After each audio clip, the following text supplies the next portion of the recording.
Hola nuevamente.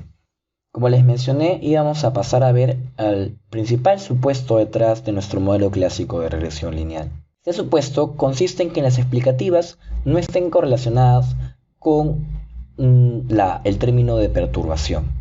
¿Ok? Dicho de otro modo, que nuestras explicativas sean exógenas. ¿Qué quiere decir esto? Pensemos en el ejemplo de la ecuación de Mincer nuevamente. Teníamos que, por un lado, a la variable dependiente la habíamos denominado salarios. Por otro lado, teníamos las variables X. Imaginemos que estamos interesados en encontrar el impacto de un año más de educación sobre el salario que recibe un trabajador. Sería fácil si es que hiciésemos tal análisis en un experimento controlado en el que controlemos por todos los factores que observamos y consecuentemente los no observables también.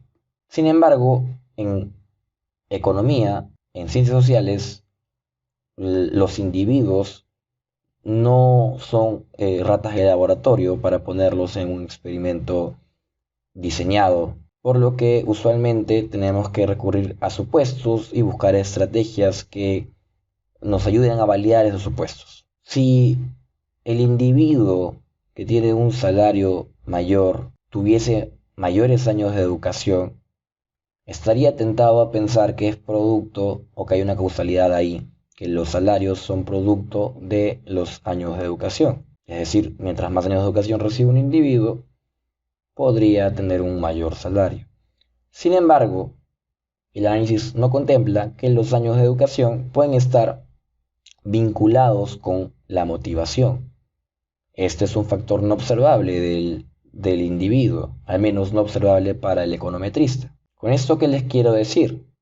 Puede ser que una explicación alternativa sea que hay individuos bastante motivados y consecuentemente, como están bastante motivados, se educan más y en el trabajo rinden mejor, obtienen mejores salarios. Eso nos genera que no haya ninguna relación causal entre los mayores años de educación y los mayores salarios. Simplemente son reflejo de una variable, una tercera variable, un confounder que está detrás de las dos. ¿Sí?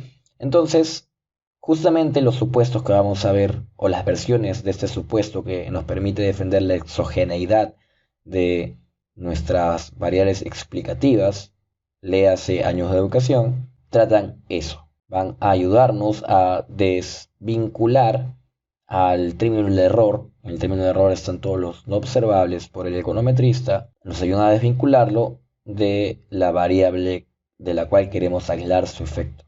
¿Sí? Entonces, lo primero que podríamos pensar, la primera versión de este supuesto 3, es que las explicativas no sean estocásticas. Este supuesto es bastante fuerte. Estamos ya asumiendo que la variable dependiente es una variable aleatoria. Nuestra variable Y no es determinística. Hay un experimento aleatorio detrás que está explicando la realización de esta variable en una u otra persona. Entonces, esta versión es la más fuerte del supuesto 3. ¿Okay? Entonces, a medida de estas versiones vamos a ir bajando lo estricto del supuesto. ¿Okay? Recuerden, queremos que sean exógenas las variables X, las que están contenidas en X, de nuestro término del error, la perturbación. ¿Okay? Queremos que estén desvinculadas, no tengan ninguna correlación. Y cuando se mueva una, no sea por producto de la otra. Entonces, una forma de hacer eso sería pensar en que nuestras explicativas no son estocásticas. ¿Okay? Entonces son determinísticas, no tienen nada que ver con el fenómeno aleatorio que está moviendo al epsilon y al y. Bueno, ese es un supuesto bastante fuerte. ¿Okay? Pasemos a una segunda versión del supuesto. Las explicativas son estocásticas, pero independientes de la perturbación. La palabra independiente es bastante importante en estadística. Si yo les digo que X, una variable aleatoria, X e Y son variables aleatorias y son independientes. ¿Qué quiere decir que sean independientes? Siendo estrictos, quiere decir lo siguiente. Quiere decir que la función de distribución conjunta de f de X e Y no es otra cosa que la función de distribución marginal de f de x por la función de distribución marginal de y. Justamente es lo que tenemos aquí en nuestra segunda versión del supuesto 3. Bien, en esta versión lo que estamos diciendo es que, ¿sabes qué? Sí son variables aleatorias, ¿ok? Sí son variables estocásticas. Estocástica es sinónimo de aleatorio, pero son variables aleatorias independientes. Sin embargo, este supuesto sigue siendo bastante fuerte. Estamos hablando de toda la distribución. Y recuerden que hemos partido de algo bastante básico, que era un momento. El primer momento llamado la esperanza, ¿ok? La media. Entonces, pasemos a otra versión de este supuesto. Las explicativas son estocásticas independientes en media de la perturbación. Independientes en media. ¿Ok? Eso es diferente que decir independientes. ¿Cómo lo expresamos formalmente? Nuevamente, vayamos a una definición. X e Y, sea X e Y, variables aleatorias, son independientes en media si y solo si la esperanza de Y dado X es igual a la esperanza de Y. Noten que en la definición de aquí se encuentra algo implícito. Partamos de la definición de esperanza condicional. La esperanza de Y dado X es igual a ¿qué cosa? A la esperanza de Y, a la esperanza de Y dado y X, la esperanza conjunta de esas variables, dado la esperanza de X. Lo que estamos diciendo es que al ser independiente en media, esto solo es igual a la esperanza de Y. Es decir, la esperanza Y dado X es igual a la esperanza Y por esperanza de X sobre esperanza de X, lo cual nos da esperanza Y.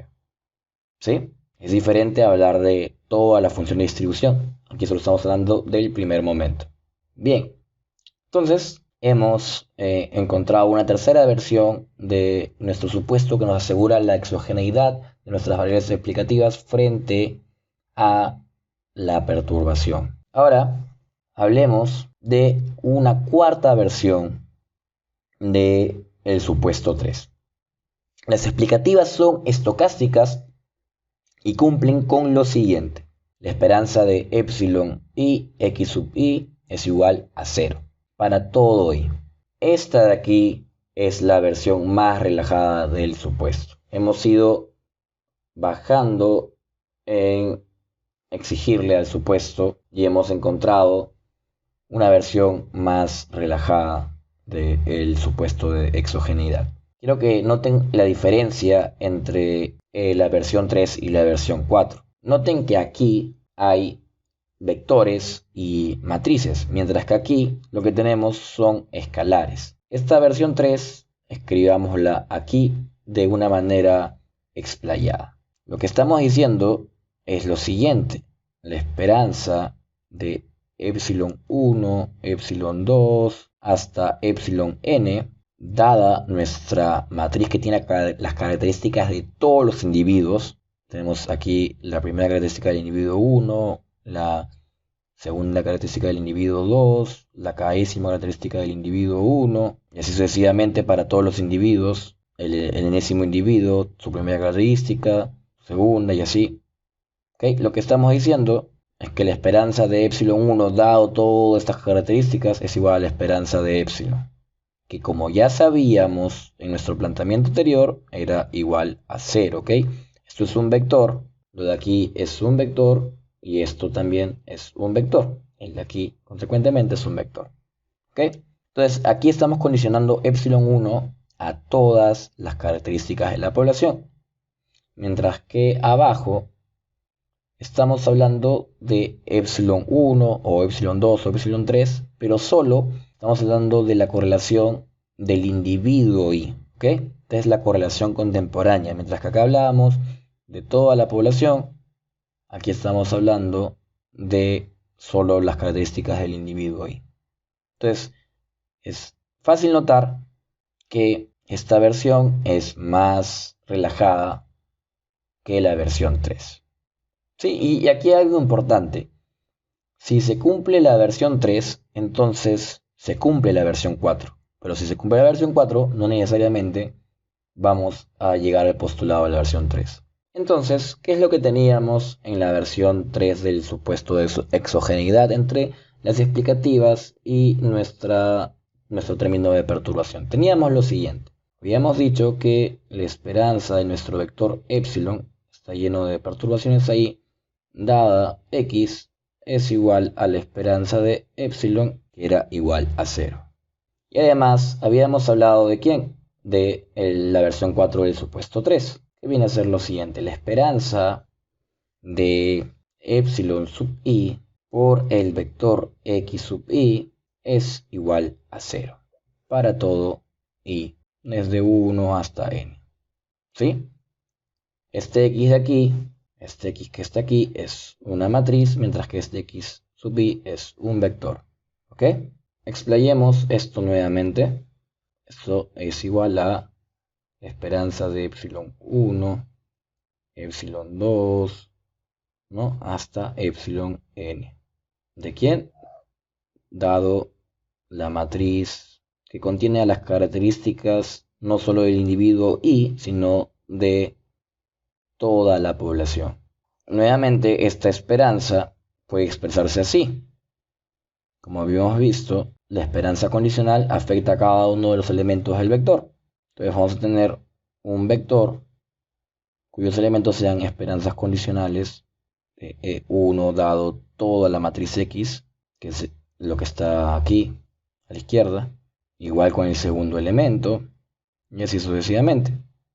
Nuestra segunda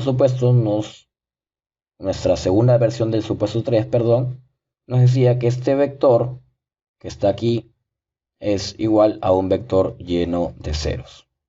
¿Qué tiene que ver la versión 3 del supuesto 3 con la versión 4?